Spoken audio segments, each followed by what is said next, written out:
This week, did you know James Dyson owns more of UK land than the King? And we ask how you can make your customers more sticky without the use of honey or glue. Welcome to the Profit Cash Growth Podcast. This is the podcast for 6 and 7 figure business owners who are looking to grow a financially successful business. My co-host Claire Hancock is a finance director, chartered accountant and entrepreneur. And every week I'll be exploring guidance and frameworks designed to help you increase your profits, improve your cash flow and grow your business. Right, Claire, now you've had a good sneeze. How are you? Sorry about that. We're just about to record and Claire's like, I'm going to sneeze. Hopefully Simon would have edited that out though, and therefore this conversation and this bit of shit chat is completely pointless. Yeah, we didn't launch the podcast with a great big sneeze, but there we go. What have you been up to this week? I have been eagerly anticipating the start of the Euros. True. When will this go out? It will be 1 week and 1 day till kickoff in Munich begins. So yeah, I'm very excited about that. I love it.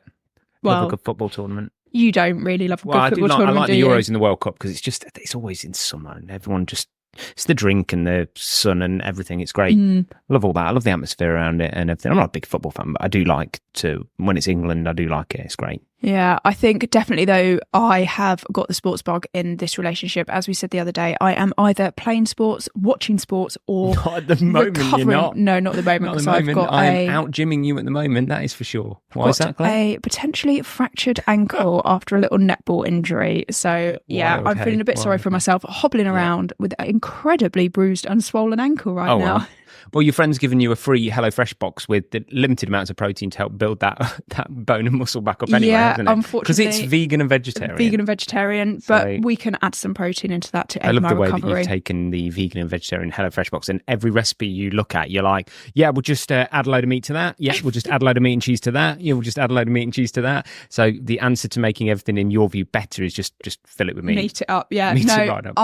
I'm recovering. I've got to fix my injury and I've got to get back into the gym. So you are, in fairness, it's been quick as 3 or 4 days and you are moving in the right direction. Exactly. Your foot's now only half the size of it was 4 days ago. Yeah.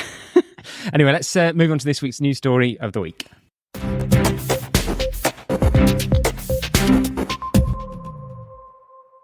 So, Claire, this week, did you know that James Dyson, this ties into the rich list that just came out recently anyway, which James Dyson's also always in like the top 5, isn't he? He's slipping a little bit, I must say. But did you know he owns more UK land than the Queen?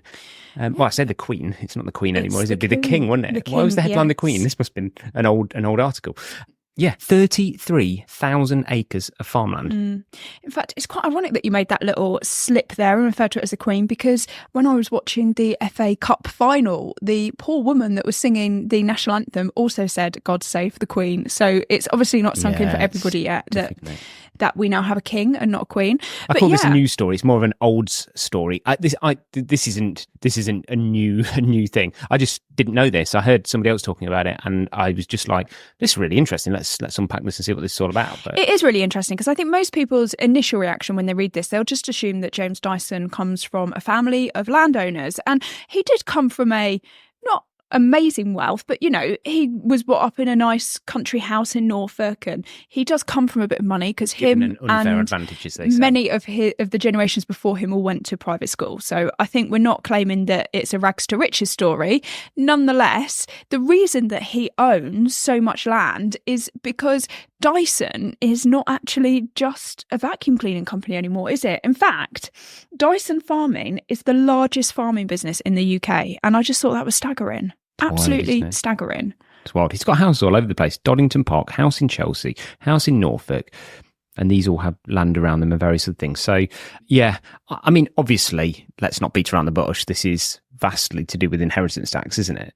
No, do you not think? No, it's because he's the largest farming business in the UK. But do you not think he's become the largest farm because it's the best form of passing on wealth you can possibly do? Farmland's inheritance tax free. No, It's what very wealthy people do. They buy up agricultural land, and for years and years and years, they pass it on because it's inheritance tax free. That's the big. I think that's the big reason, and they're not going to say that in the article specifically, but it's going to be a massive part of it. Mr. Cynical Simon, it's not cynical. It's just fact. If you go to any wealth planner, they will. If you're wealthy enough, the most advanced sort of tax avoidance strategies are farmland. Look, I would say that I know this because I'm planning for myself.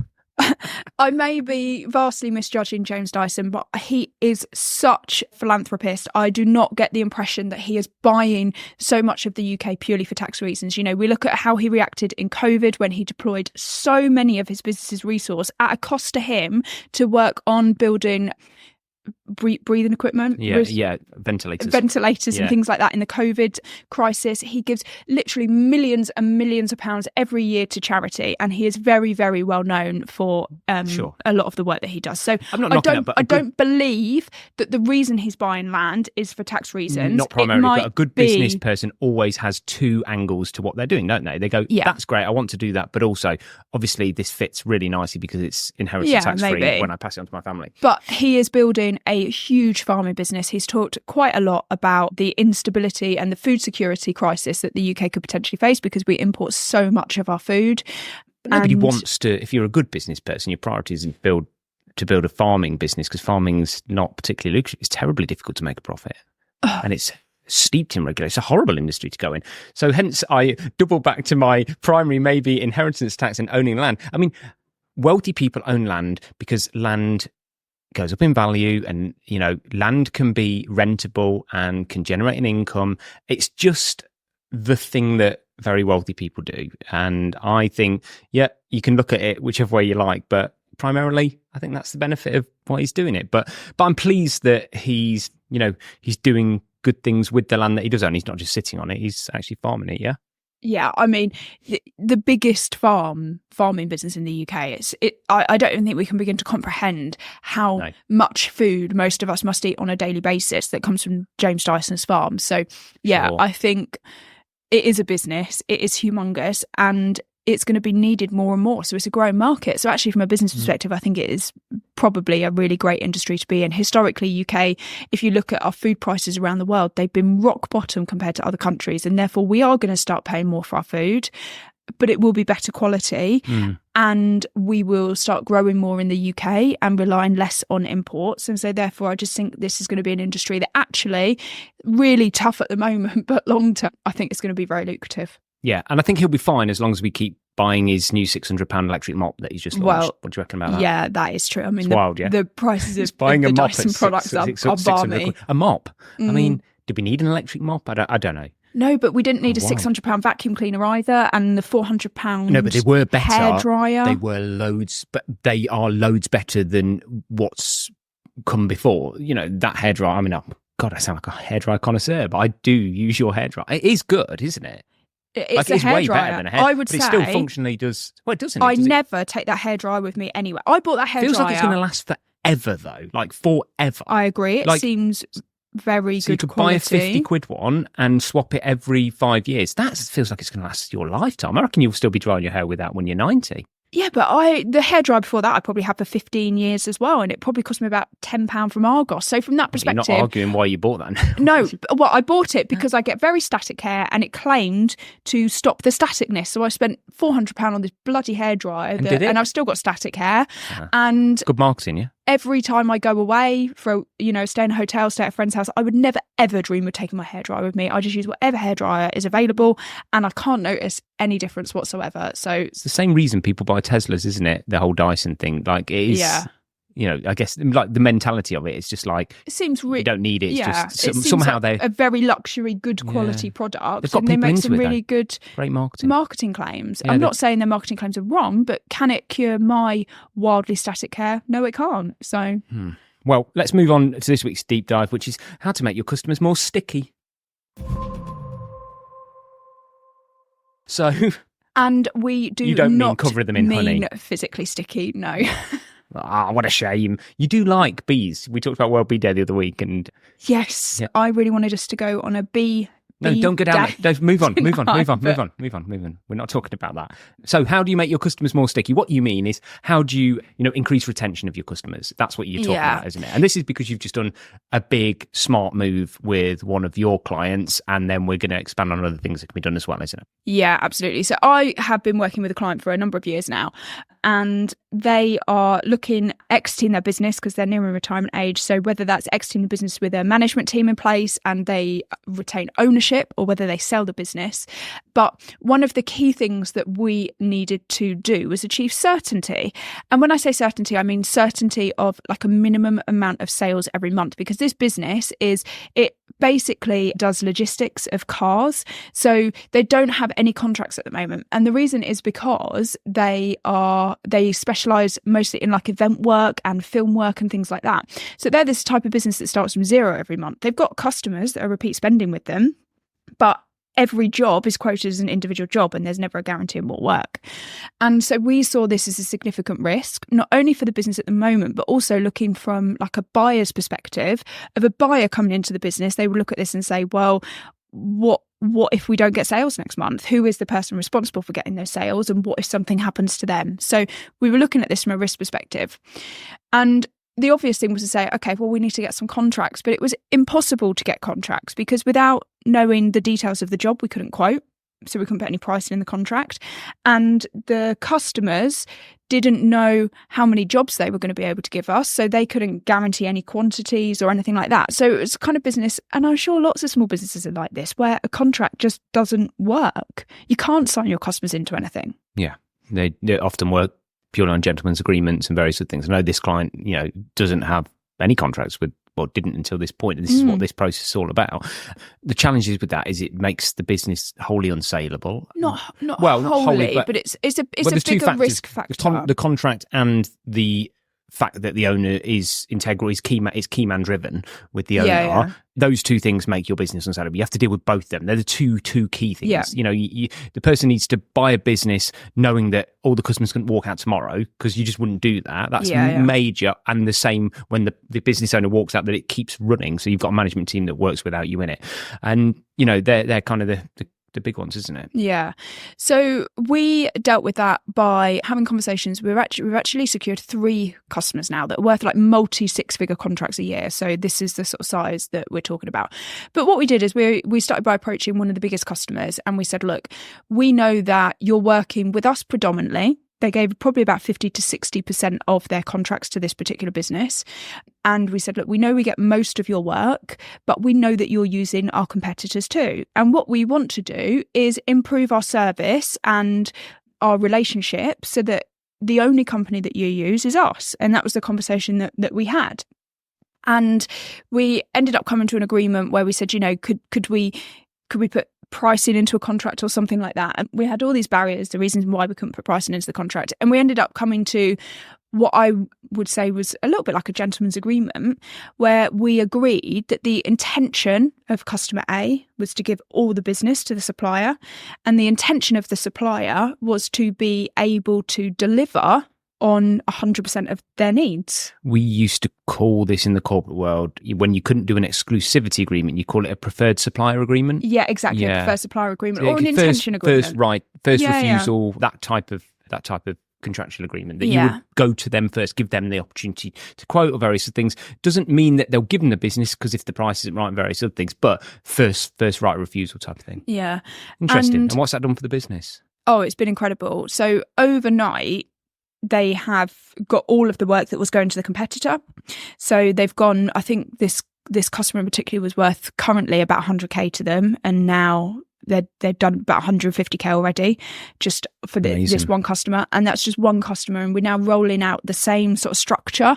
So it's having that conversation with the customer initially about the service that you can offer and what their needs are. That's really important that we start it that way. Then having a conversation about, preferred supplier or an intention contract, whatever it is that you want to call it, and then get that contract signed. And it's also, one of the benefits of this is it's given the business a structure to how they manage their sales team. So from my perspective, I came at this from a risk and a finance perspective. I said, this is a financial instability to your business because you don't have any guaranteed sales or guaranteed customers that will not go elsewhere. Yeah. But the benefits of this is that it's helped them with their sales process as well, because they didn't really have any way of regularly meeting with their customers and reviewing service and talking about opportunities. And being that first foot in the door when there's new projects and things like that. And so now every quarter they have a catch up with this customer and they talk about how the contract is working for both of them, what the pricing's like for both of them. And also that's an opportunity to talk about any potential work that's coming up to make sure that not only are they prepared and they can deliver on the work, but also that they get that first foot in the door. And if there's something they can do to help the customer get it over the line, then they can do all of that. So it's had a much greater benefit over and above just giving them a little bit more financial security. Amazing. Yeah, good one. Preferred supply agreements, really, really like it. That got us thinking, didn't it, about what else businesses can and should be doing to make their customers more sticky. I'm just going to whiz through a few here. I won't go into too much detail on this one because you can actually whiz back and find an entire podcast about business rebates or contractual rebates, but just gives a complete outline, quick outline on what a rebate agreement would be and how that could make a customer more sticky.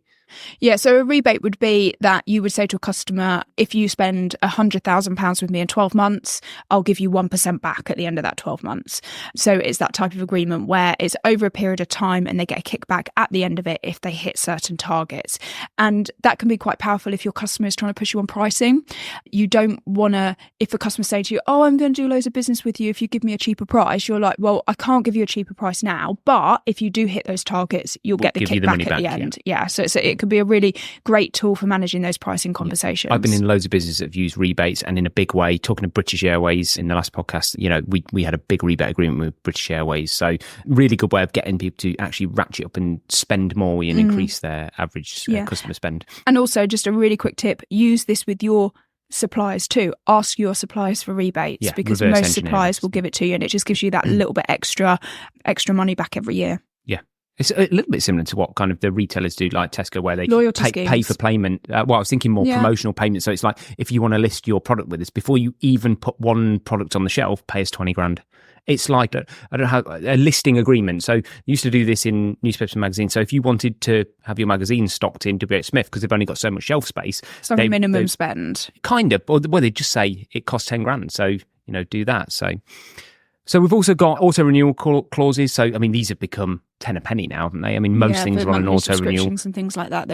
The aim is to, run continuously. In some ways, to trick busy people into just going, oh, I haven't got time to deal with that. So they become very sticky. I like this. This is a very sticky clause, isn't it? And I think this also links to when you think about your payment processes. If you are a business that does have monthly subscriptions, then getting onto direct debit or using something like Go Cardless or something like that, you don't want your customer to be thinking about having to pay you every month. It just needs to be automatic. If they have to think about paying you, not only do they forget to pay you and you then got chased, etc., but there's the risk that it's mindful to them every month that they just might not pay you and they might cancel instead. Whereas you want it to be a to-do job. If they think, oh, I'm not quite getting value out of this, it's a to-do job for them to go and cancel the subscription, and therefore they're far less likely to do it. Yeah, I agree with that.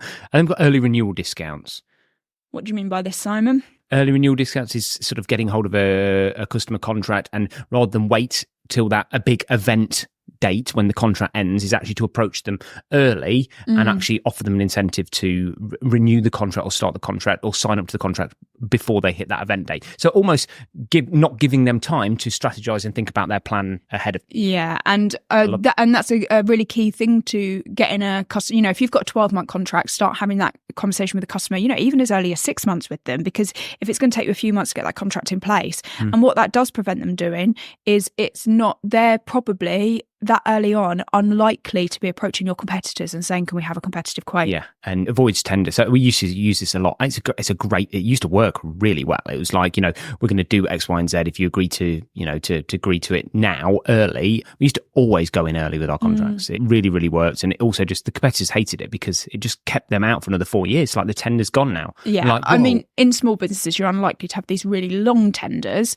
But even if you're just looking at, if you're a support business, like my business, for example, supporting customers for, 6 or 12 months at a time, that if at that 4-month stage, if I started having a conversation saying, do you want to just, let's get a new 12-month contract on the table now, it just gives me financial stability for the next 12 months, which is really crucial as a business. Yeah. And then I've got next up is loyalty-based pricing. So this is really just about linking pricing to how long someone's been with you as a customer. Again, just keeping, ratcheting. It's a bit like no claims bonuses and all these kind of things that get there, and just making people feel like, if they disappear, they're going to be spending more?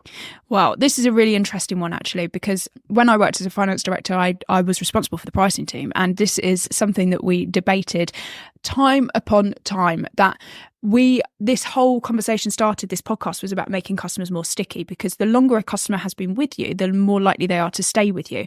So there's a strong argument to say that you shouldn't be discounting your most loyal customers because they're not with you because of price. So yes, there are some times where it's good to give rewards, don't just give a discount to a long customer for the sake of it. You want to use that opportunity. So if you're going to, for example, I don't know, send a customer a voucher and say have £200 off, it needs to be off something that you're trying to promote. So a brand new product, a brand new service, an addition that you're trying to get them to buy from you. It shouldn't just be, thank you for buying from us, have £200 off. It should be because you're trying to upsell something. So you need to use that very carefully and very cleverly. Yeah, I mean, big companies use this a lot when, they kind of show the bill and then they show you a loyalty discount. They say for how long you've been Sky and people like that. The big companies like that do that a lot. I think it's a difficult tightrope to walk, because you're absolutely right. The more loyal the customer is, the stickier and the less they care about price and all the rest of it. But equally, and we know a lot of big businesses don't do this because they rake in their new customers at much better prices, but actually that can really wind up the loyal ones and then you lose them anyway. So yeah, interesting one, but actually difficult to navigate loyalty-based pricing. The next one I've got is around performance guarantees. So this is more for service-led businesses, and this is where you can offer financially linked SLA targets in contracts and various other things. So, if you don't meet certain things, the customer gets X off, or, there's various links there. That gives them, a level of confidence and stickiness around the fact that they know they're going to get the customer service required. Otherwise, they get a financial benefit in return. And I've used these in the past and they work well. Yeah, this is a really sort of unpacking this and explaining how small businesses can use this. So if the scenario that we talked about with the customer that I worked with, where we said the intention is that they can guarantee 100% of the logistics moves of the customer. And it was a big concern of them. They rightly said, if we stop using all of our other suppliers and then you let us down, then, we could be up shit creek without a paddle, if you like. So it was a big thing for them in that scenario. And that could have been, and we didn't need to, but we had in the back of our minds that we were prepared to say, look, if we let you down, if this happens, we will financially compensate you, or we will compensate you in some way, whatever that is. And that's how you could really use that to maybe just get that customer over the line if they're concerned about only having one source of supply moving forward. Yeah. And then the final one I've got here is about value add services. This is more about bundling, offering additional benefits within it. I guess a really good example of this is I've just been going through a process of looking at our health insurance between different categories. And one of them that do this very well is Vitality, who, their bundling's just got ridiculous. Actually, their price point was the highest of them all, but what you got was crazy. We looked at everything from, free gym membership to 20% off your entire Waitrose shopping every week. For the key bits in terms of milk, but we looked at it and it really does kick back. So actually you've got to kind of do a calculation to work out whether that is actually better for you or not. But it does make people very sticky because they, otherwise they lose the benefits. Banks do this very well with current accounts and benefits and things like that. I think with the bundling, it makes it very difficult for your customer to go and get a comparative quote. And that's what you want to do, is you need to create a bundle that's so unique that it's difficult for them. If they wanted to move away from you, they would have to move to multiple suppliers. And therefore, it just seems like a bit of a hassle. So that's where that bundling can be really critical, because you're making their life easy because they've got one source of supply for multiple different things. Yeah. So I think bundling, offering additional services, can be a really interesting way of kind of getting your customers to stick. Yeah. So I've actually used this in my business and I find this really useful. So, as everybody knows, I offer monthly management accounts, and you get a board meeting with me and things like that to talk through your numbers and drive your business forward.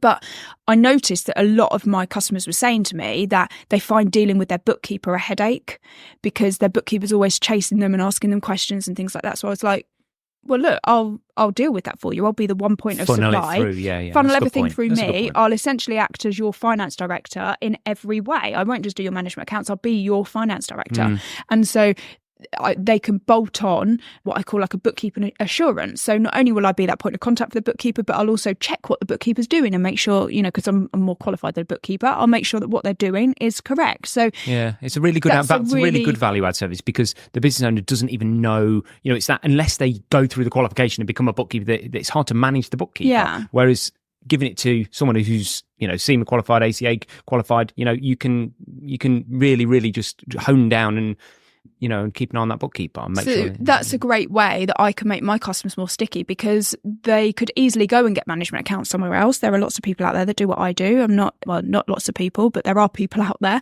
But could they get that bookkeeping assurance as well? And that knowledge that I build up by doing that makes it much more difficult for them to move that service elsewhere. So that's a way that I made my customers more sticky, by doing that bundling. Awesome. So I hope you found that useful. How to make your customers more sticky without the use of honey. Let's move on to this week's Profit Cash Growth Extra. Oh, Simon, I am surprised it has taken so long for this to make Profit Cash Growth Extra, to be fair.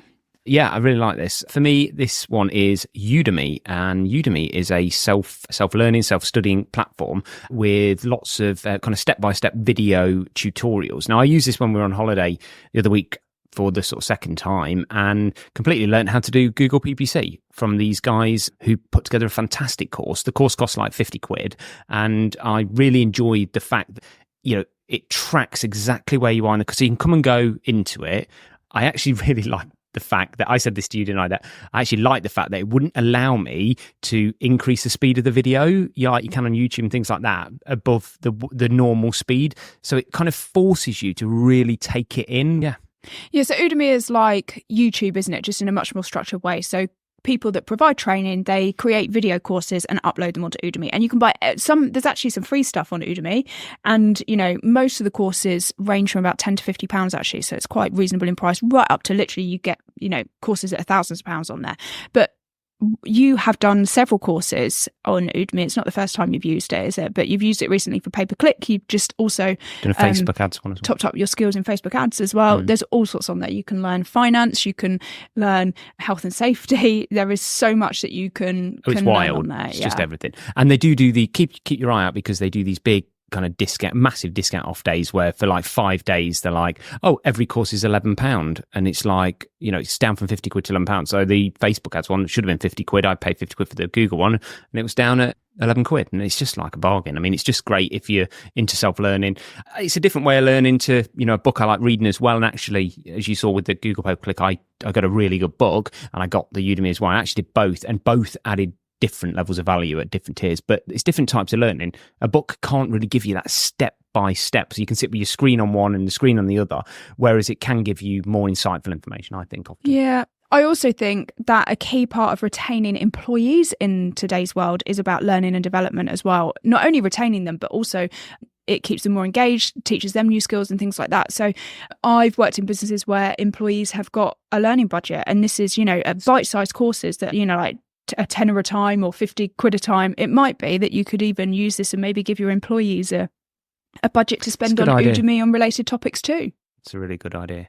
And did you know that 50% of people that listen to this podcast don't actually subscribe to it? Oh, that is absolutely staggering. It's unbelievable, isn't it? I don't know how they can deal with it not dropping into their feed every week. Thank you to those 50% that do, and to those 50% that don't. Please hit that subscribe button and you'll get notified. Follow, I think it's called, isn't it, on Apple? Every Thursday at 7 a.m. when we release the new podcast. And 95% of people have not yet left a review, which I'm amazed at.